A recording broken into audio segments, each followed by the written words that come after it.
ባይገርማችሁ ሰርዲር ገብተን ሰከንድ ሴሚስተር ሜዲካል ኮርሶችን መማር እስክንጀምር ድረስ ለምን ቴክኖ ግቢ አልገባንም ጤና ግቢ እንዴት መጣን የሚያስብል አይነት ትምህርት ነበር የተማርነው። ይሄን ያስባለን ምክንያት ምንድነው? እንማር የነበረው ኤክስሬ ፊዚክስ፣ ሲቲ ስካን፣ ኤምአርአይ ማሽኖቹን እንዴት እንደተሰሩ እንዴት ኢሜጅ ፕሮዲዩስ እንደሚያደርጉ how to operate የሚለው ኦርጋን ሌቭል ማድረግ how to position የሚለው ምን ነገሮችን ማድረግ አለብን ፔሸንት ስንቀበል ነው። እነዚህ ነገሮች በሙሉ የሲቲ እና ኤምአርአይ ጉዳይ ጨረስነው ሰርዲር ነበር። ኢሜጂንጉ ክሊኒካል የሆነው ነገሩ ላይ ያለውን አድቫንቴጅ አላየንም ነበር እስከዛ ጊዜ።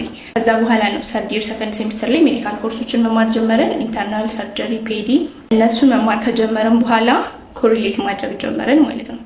እንዴን አራተኛ ስንገባ በስነ ስርዓት አልትራሳውንድ መማር ጀመረን። በተለይ አልትራሳውንድ መማር ከጀመረን በኋላ ጤናው ዘርፍ ላይ በጣም ኢንክሉድ እየተደረገን መጣን ማለት ነው።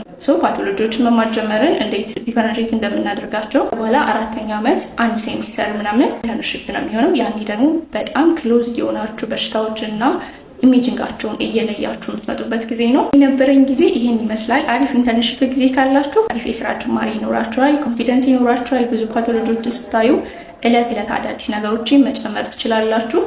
ከዛም ከወጣችሁ በኋላ ግን ስራ ላይ በጣም አስፈላጊ ነው ብዬ የማስበው እለት አዳዲስ ፋይንዲንጎችን ባያችሁ ቁጥር ማንበብና በጣም ሰፊ የሆነውን የራዲዮሎጂ ጽንሰ ሀሳብ መረዳት ይኖርባችኋል ብዬ አስባለሁ። እናንተ የተለየ አስተያየት ካላችሁ ሀሳባችሁን ኮሜንት ላይ ማስቀመጥ እንዳትረሱ። ይህን ቪዲዮ ራዲዮሎጂ መግባት ለሚፈልጉ ጓደኞቻችሁ ሼር ማድረግ እንዳይረሳ።